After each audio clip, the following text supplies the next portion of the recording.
Hi, everyone. Uh, Welcome to my April monthly update. Not really so much an update. One of the problems with what's happening in Gaza, in the West Bank, with the Palestinians and everything, is in a way, there's not a lot to update. It goes on and on and on, as we know, month after month after month. So maybe I'll change the idea here from an update to sort of reflections and thoughts and ideas, suggestions on how to move forward. Because that always has to be at the front of our mind, of course. There's an international campaign for Palestinians. It's very strong, it's very mobilized. There's some wonderful groups on national and local levels working together, of course, with the Palestinians and critical Israelis that are also engaged in this issue. So even though it might be stuck right now, even though we're kind of in a state of despair to some degree with everything going on, especially in Gaza, of course, but also in the West Bank, there's time we have to really kind of think about how we're moving forward. We have to keep moving forward and we have to become much more of a force than we are. So let's just start with a quick update. Um, and the update basically is that there's no political process really going on, and certainly nothing that involves the Palestinians. We're in a very strange kind of a situation today.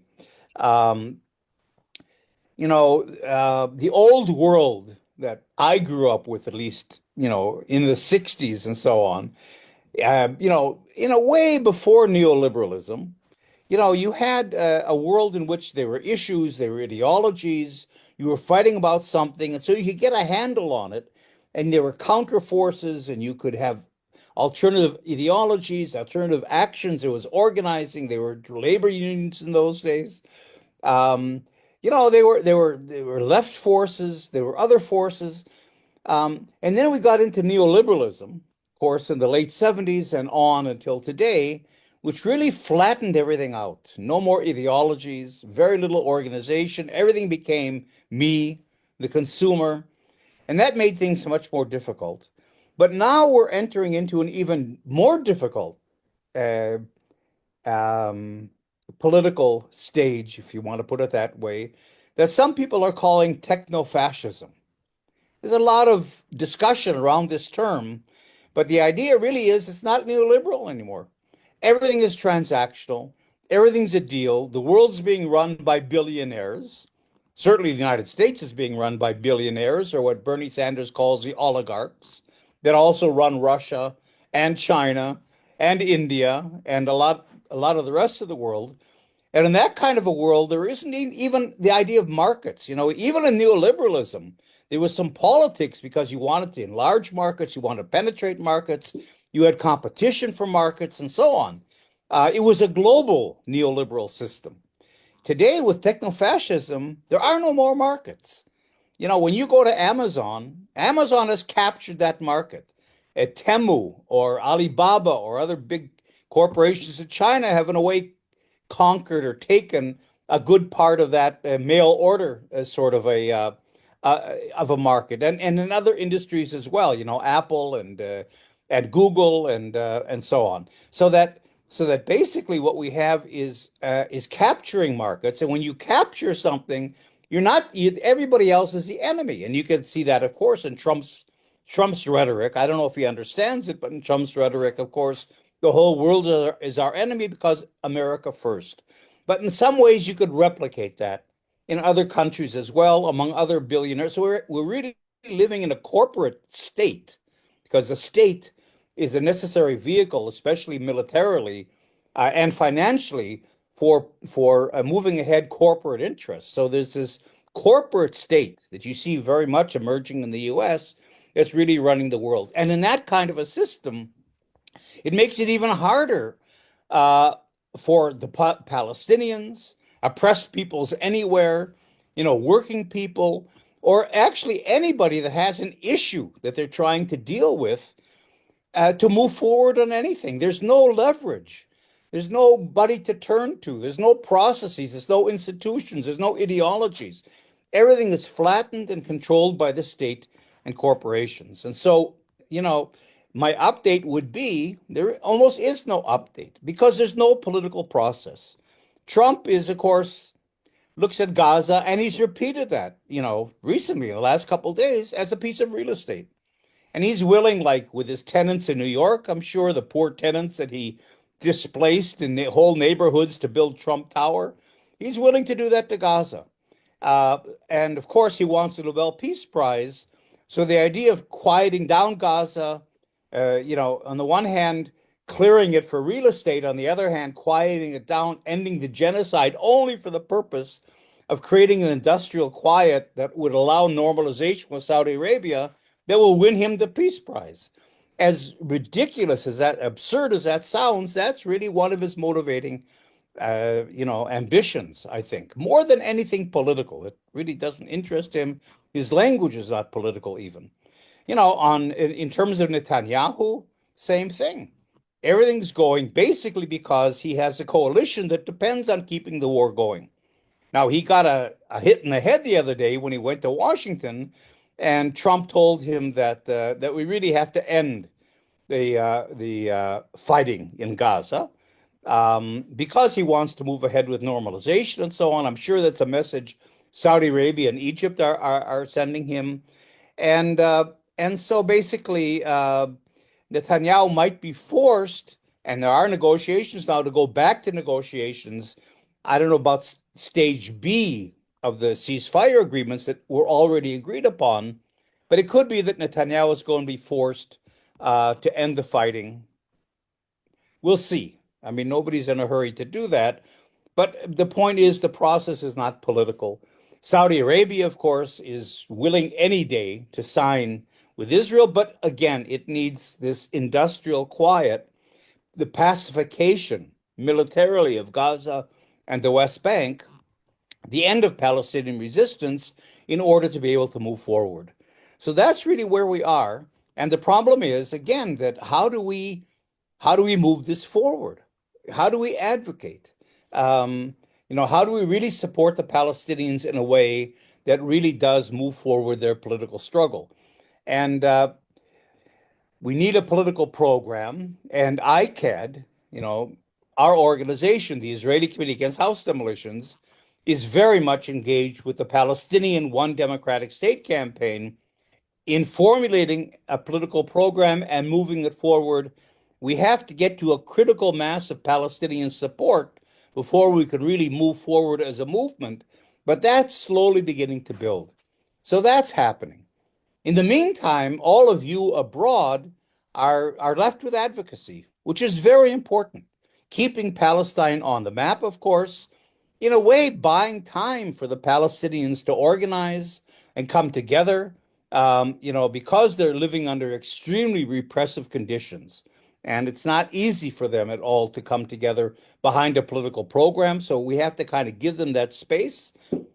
And as we're advocating, I think it's really important that we keep in mind that Zionism is a settler-colonial movement. We say that all the time. It's become kind of a slogan in a way, but it often isn't really understood. But it's very important. Our job in advocacy, besides advocating for Palestinian rights, is to reframe what's going on. We call it a conflict. We use the word conflict. Palestinians even use the word conflict. The Israel-Palestinian conflict, the Israeli-Arab conflict, but it's not a conflict. And if we use that terminology instead of anti-colonial terminology that would come from a settler-colonial analysis, we're really trapping the Palestinians in a lose-lose kind of a paradigm. Because if it's a conflict, it means there's two legitimate sides, right? So Israel is legitimate. We've legitimized Zionism, Israeli settler-colonialism, by calling this a conflict. And the Palestinians, who are the indigenous population that never got in a fight with anyone, who are not a part of a conflict in a sense, that's been imposed on them, all of a sudden become a side. Rather than the indigenous people that have rights to their land and national rights that absolutely should be supported, all of a sudden they're a side with an illegitimate colonial movement that's been given legitimacy as a side, if this is indeed a conflict, and now they're left with negotiating. What do they have to negotiate and compromise on? How many refugees come back? How much of their homeland they can reclaim? Um, how much economy can they have? Can they travel across border? In other words, we're asking them in a conflict mode to compromise on things that they should not have to compromise on, especially their fundamental rights. So we have to change to an anti-colonial terminology and use settler-colonialism not as a slogan, but in fact as a concept. My book, Decolonizing Israel, Liberating Palestine, gets into that quite a bit. There's other literature, and I'd really advise you to go into that and begin to use that language. For example, coming out of conflict comes the idea of terrorism. And every colonial movement uses the term terrorism. You criminalize the indigenous people resisting or the oppressed people resisting. And you have to criminalize them because if you recognize their grievances, if you recognize the rights that they're fighting for, you're undermining your own case as an exclusive colonial usurper of the land. So you have to deny the Palestinian, if you're an Israelis, you have to deny Palestinian national existence. You have to deny their right to resist, because what are they resisting? They're resisting a Zionist project that says this country belongs to us and it's ours, and it's a Jewish country. So that if, in order not to give that legitimacy and recognition, you have to criminalize the Palestinians. And that's what the term terrorism does. So again, if we go into an anti-colonial paradigm and terminology, we talk about resistance, right? The indigenous population that's resisting the colonial usurpation of their own of their country, their own erasure. So we can't fall into this terrorist paradigm, and we can't do both sides. Violence is not a good word because it creates a false symmetry. You can't compare the violence of a strong colonial power backed by the United States and by Europe in many cases with the violence or the resistance of an indigenous population. So we have to really watch our language and develop our language much more. And finally, the only way out of this is not through a conflict. Through conflict, it's compromise, negotiation, and again, Palestinians are locked into having to compromise over rights that they shouldn't have to do. The only way out of settler colonialism is to decolonize the settler colony. The settlers can stay, but you have to dismantle all their structures of domination and control, creating a new playing field, a new political reality, and then equal rights for everyone. And that leads into the one-state idea. I'll leave on this point. The most important thing that we do in advocacy, and this is the main tool, the main instrument we have at our disposal today, it's the main task that we have, is to do effective advocacy for the Palestinians, is to reframe from a conflict to a settler-colonial paradigm, use of language, and analysis. And in that way, we bring people into the logic of settler colonialism.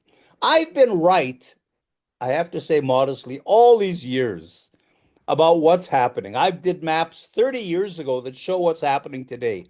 Not because I'm so bright, not because I have any special insights, but because I get the logic of settler colonialism. And it leads somewhere. And if you plug into it, you begin to understand what's happening and you can anticipate what's happening.